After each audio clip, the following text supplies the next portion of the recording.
नमस्ते दोस्तों, स्वागत है आपका उपागम एकेडमी पे। दोस्तों आज हम बात करेंगे इतिहास के अगले भाग में। दोस्तों पिछले भाग तक हमने आप लोगों को इतिहास प्राचीन भारतीय इतिहास के क्रमों के बारे में बताया, जिसमें 3 प्रमुख क्रम बताए: प्रागैतिहासिक काल, आर्ध ऐतिहासिक काल और ऐतिहासिक काल, जिसमें दोस्तों हमने प्रागैतिहासिक काल को ख़त्म कर दिया था।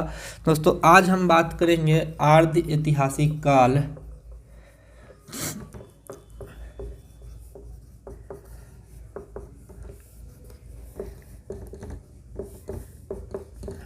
प्रोटो हिस्टोरिकल पीरियड, इसके बारे में दोस्तों हम बात करेंगे। ये है सेकेंड पार्ट। दोस्तों आर्ध ऐतिहासिक काल, जब मानव सभ्यताएं विकसित हो गई, मानव एक जगह पर निवास करने लगा, मानव सभ्यताएं खेती करना जान गई, मानव ग्रुप में रहने लगे, मानव ग्रुप मतलब समूह में, और मानव उद्योग करना जान गए, मानव समूह में रहने लगे, मानव बस्ती बनाने लगे और सभ्यताएं पूर्ण रूप से विकसित होने लगी। सभ्यताओं का विकास होना शुरू हो गया। सभ्यताएं क्या होती है दोस्तों? जब मानव एक जगह पर रह के विभिन्न क्रमिक कार्यों को एक साथ पूर्ण करे, जैसे कि खेती करना, मनोरंजन,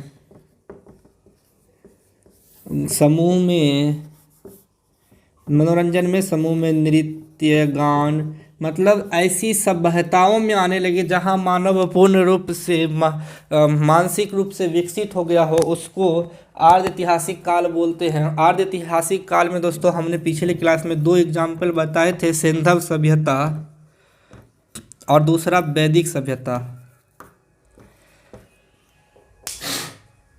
आज दोस्तों पढ़ेंगे सिंधव सभ्यता और वैदिक सभ्यता। उससे पहले हम जान लेते हैं कि आर्ध ऐतिहासिक काल यानी प्रोटो हिस्टोरिक एज के बारे में थोड़ा, कि ये क्या है और यहाँ पे हम लोग दोस्तों ये इसमें क्या क्या हम लोग जानकारियाँ ले सकते हैं। इतिहासकारों ने आर्ध ऐतिहासिक काल में क्या क्या रखा है। तो दोस्तों आर्ध ऐतिहासिक काल वह काल था जहाँ मानव पत्थर युग से धातु युग की ओर बढ़ने लगा, जहाँ मानव स्टोन एज से मेटल एज की ओर जाने लगा। स्टोन एज से धातु युग, मेटल पीरियड। इसका एक एग्जाम्पल था त्रामकालीन युग, यानी कि चैल्कोलिथिक पीरियड। मतलब मानव पत्थर और तांबा यानी पत्थर और धातु दोनों का प्रयोग औजार के रूप में करना सीख गया। मानव बर्तनों का प्रयोग, बर्तनों और मूर्तियों के सांचे बनाने सीख गए। किससे? तांबे से। तांबे को गलाना, तांबे को अलग अलग रूप देना, तांबे के प्लेट, तांबे की मूर्तियाँ, तांबे के कढ़ाई, तांबे की सुराही, ये सभी हड़प्पा सभ्यताओं से मिले हैं। यानी कि आर्ध ऐतिहासिक काल जिसका एग्जाम्पल हमने क्या बताया था, हड़प्पा सभ्यता और वैदिक सभ्यता। तो हड़प्पा सभ्यता और वैदिक सभ्यता में दोस्तों हमने देखा है कि तांबे के बहुत सारे ऐसे बर्तन और मूर्तियाँ मिली है जो उस सभ्यताओं के दौरान बताती है कि हाँ, तांबे का खोज हो चुका था। मतलब अब हम लोग पत्थर के युग से धातु के युग की ओर बढ़ चुके थे। तो दोस्तों मानव सभ्यताओं द्वारा खोजा गया पहला धातु क्या था? क्वेश्चंस यही है, मानव द्वारा खोजा गया पहला धातु क्या था दोस्तों? तो तांबा। मानव द्वारा खोजा गया पहला धातु तांबा था। दोस्तों आर्ध ऐतिहासिक काल में ही सिंधु घाटी सभ्यताएं और क्या कहते हैं आपको वैदिक सभ्यताएं आती है। तो दोस्तों हमने इसके बाद ऐतिहासिक काल, जिसमें पुरातात्विक और साहित्यिक साक्ष्य के बारे में बता दिया था। तो दोस्तों आर्ध ऐतिहासिक काल के ही 2 एग्जाम्पल, पहला सिंधव सभ्यता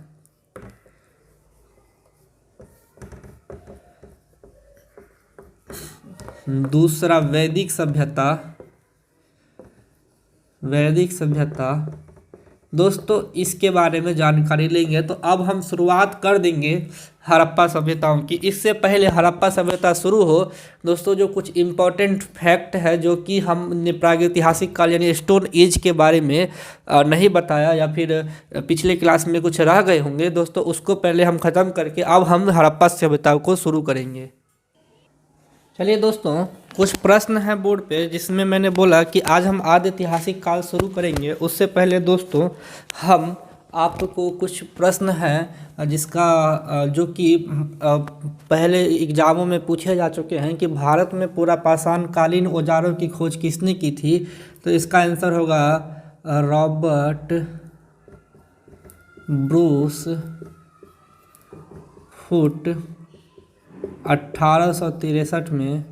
दोस्तों रॉबर्ट ब्रूस फुट ने ही भारत में पूरा पाषाणकालीन औजारों की खोज की और दोस्तों इसे ही भारतीय इतिहास का जनक बोलते हैं। इतिहास का जनक हम लोग, भारतीय इतिहास का जनक दोस्तों हम लोग रॉबर्ट ब्रूस फुट को बोलते हैं। ज्ञानी मानव होमोसेपियंस का उदय कब हुआ था? तो दोस्तों ज्ञानी मानव होमोसेपियंस का उदय आपको मध्य पूरा पाषाण काल में हो चुका था। आग की खोज पूरा पाषाण काल। हमने दोस्तों एक नोट बना के लिखाया था जहां आग की खोज और आग का विस्तृत प्रयोग, नौकीले औजारों का प्रयोग किस एज में होने लगा? तो इसका भी दोस्तों आंसर होगा मध्य। जहां मैंने बोला था कि लोग औजारों को डिजाइन देना शुरू कर दिए थे, ये हम दोस्तों पढ़ा चुके हैं। मध्य पूरा पाषाण काल, मिडिल पैलियोलिथिक एज। उसके बाद है पॉलिश करने वाले, तो इसका होगा नवपुरा पाषाण काल। नव पाषाण काल नहीं बोल रहे दोस्तों, नवपुरा पाषाण काल। मध्य पाषाण काल और नव पाषाण काल में अंतर है। हमने पूरा पाषाण काल बोला दोस्तों। पूरा पाषाण काल के 3 भाग जिसको पढ़ाए थे कि निम्न पूरा पाषाण काल, मध्य पूरा पाषाण काल और उच्च पूरा पाषाण काल। तो इसमें आप उच्च लिख सकते हैं नव के जगह पे। उच्च पूरा पाषाण काल जो पाषाणकालीन सबसे अंतिम सभ्यताएं थी। और इसके बाद दोस्तों पूछा जाता है कि मानव ने जानवरों को पालतू कब बनाया? तो दोस्तों वो होगा मध्य पाषाण काल। मध्य पाषाण काल दोस्तों, मध्य पूरा पाषाण काल और मध्य पाषाण काल में अंतर आप याद रखिएगा। इसके अलावा दोस्तों जो इम्पोर्टेंट क्वेश्चंस पूछा जाता है हम देख रहे हैं, 1 मिनट रुकिए। हाँ, खेती के साक्ष्य या फिर खेती मानव करना सीख गया कब? तो उसका आंसर होगा दोस्तों नव पाषाण काल। पूरा नहीं, नव पाषाण काल, न्यू स्टोन एज, नव पाषाण काल।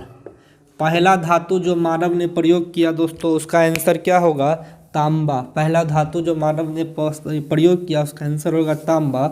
आर्य ऐतिहासिक काल उसको बोलते हैं। आर्य ऐतिहासिक काल यानी कि चैल्को, उसमें एक सभ्यताएं हैं त्रामकालीन सभ्यताएं यानी चैल्कोलिथिक पीरियड या चैल्कोलिथिक सिविलाइजेशन। उसमें तांबे का प्रयोग मानव ने पहले किया था। मानव ने सबसे पहला जानवर जिसको पालतू बनाया वो कुत्ता था।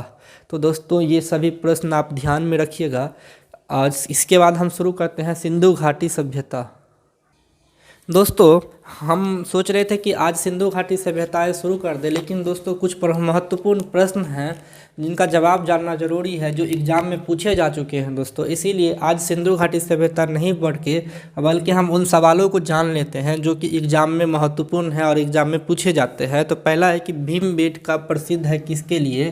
तो दोस्तों हमने पढ़ाया था कि गुफा में जो शैल चित्र थे, गुफा में जो शैल चित्र थे, शैल चित्र यानी कि दोस्तों गुफा में जो चिन्ह बनाया गया था हिरण का और भी कुछ का, भीमबेटका गूगल में कीजिएगा आप तो भीमबेटका के शैल चित्र दिख जाएंगे।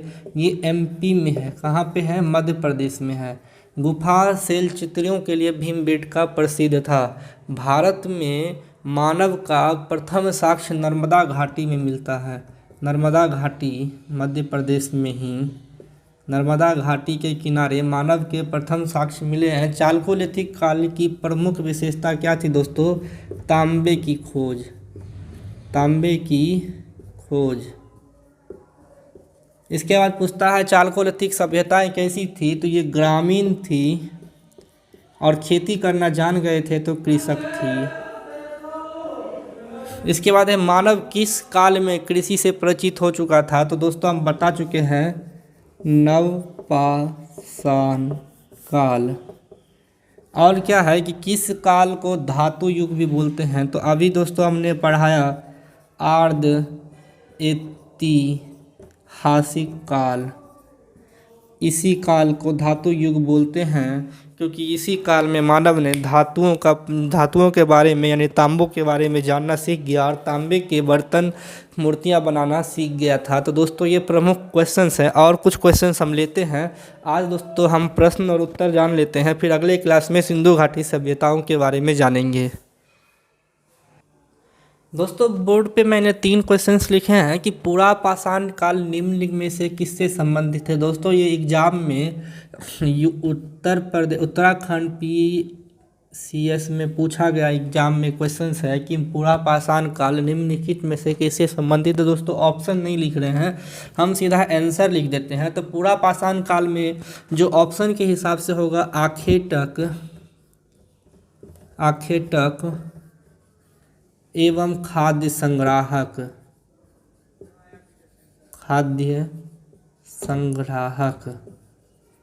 इसका मतलब क्या हुआ दोस्तों कि पूरा पाषाण काल में मानव केवल शिकार करना आता था, मानव को केवल शिकार करना आता था और शिकार किए गए भोजन को जमा करना आता था। संग्राहक मतलब जमा करना, खाद्य मतलब खाना या भोजन। तो आखेटक एवं खाद्य संग्राहक पूरा पाषाण काल की इस प्रमुख विशेषता में अगर पूछा गया क्वेश्चंस है कि पूरा पाषाण काल में निम्नलिखित में से क्या संबंधित है, तो उसमें ऑप्शन दिया हुआ था आखेटक एवं खाद्य संग्राहक, आखेटक एवं खाद्य उत्पादक एवं पशुपालन एवं मानव बस्ती। तो ये चारों दिए हुए थे दोस्तों। तो पूरा पाषाण काल में मानव केवल शिकार करना जानता था और खाद्य उत्पादक था, मतलब कि वही खाद्य संग्राहक था, उत्पादक नहीं। मतलब वो केवल भोजन को जमा करना जानता था, अपने शिकार किए गए भोजन को जमा करना जानता था। अब आते हैं दोस्तों मध्य पाषाण काल किससे संबंधित है। दोस्तों नव पाषाण काल के बारे में पूछा गया है, तो ये मध्य पाषाण काल में, तो मध्य पाषाण काल में वो शिकार करना भी जान गए थे आखेटक और पालतू बनाना भी सीख गए थे, यानी पशुपालन मतलब पालतू बनाना। इसका ये मतलब नहीं था कि गाय भैंस को पालतू बनाए थे, पालतू बनाना सीख गए थे।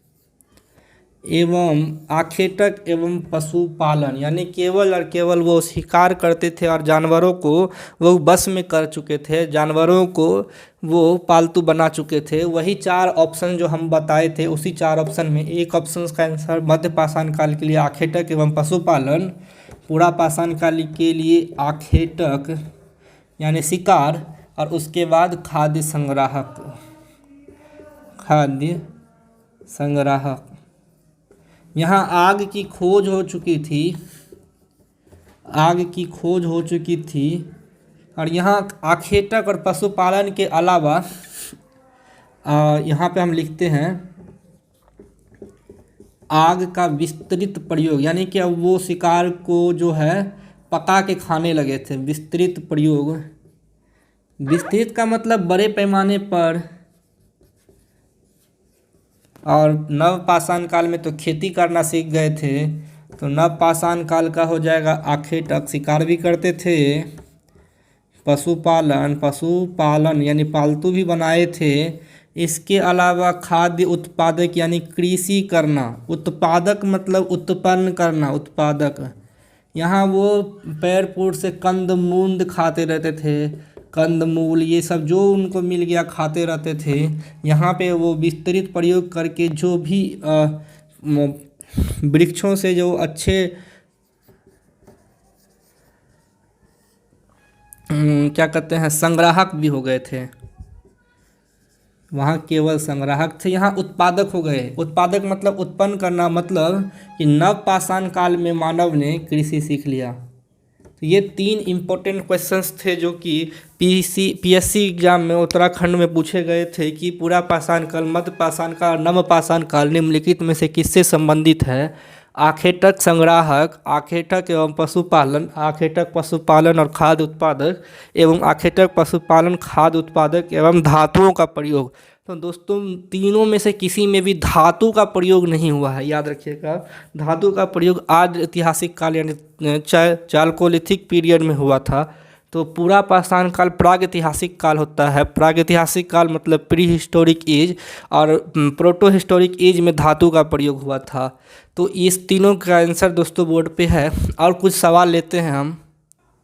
चलिए दोस्तों, अब आते हैं अगले सवाल की ओर। तो मानव ने पहिए का प्रथम प्रयोग कब किया था? तो दोस्तों मानव ने पहिए का प्रथम प्रयोग नवपाषाण काल में किया था। भारतीय पुरापाषाण कालीन औजार कहाँ से मिले हैं? तो ये मद्रास के पास एक जगह है, उस जगह का नाम है पलवरम। किसने किया था? इससे पहले हमने बता चुके हैं किसने किया था। रॉबर्ट ब्रूस फुट ने 1863 में ईस्वी। निम्नलिखित में से कौन, ये ऑप्शन विशेष पे था, इसका आंसर हम बता देते हैं। इसका आंसर होगा इनाम गांव। इनाम गांव जो कि तरामकालीन बहुत बड़ी बस्तियां थी। दोस्तों आज के लिए इतना ही। अगले क्लास में हम शुरू करेंगे सिंधु घाटी सभ्यताएं और उसके बाद वैदिक सभ्यताएं। फिर दोस्तों हम आएंगे प्रमुख डायनेस्टी के बारे में, जैसे मौर्य, गुप्ता, और इसके बाद अलग अलग शुंग वंश, सातवाहन वंश, इस सब के बारे में दोस्तों चर्चा करेंगे। तो आज के लिए धन्यवाद। अगर दोस्तों किसी और कुछ प्रश्न हो जो आपको दिक्कत हो तो आप कमेंट करें दोस्तों, जवाब जरूर दिया जाएगा। धन्यवाद।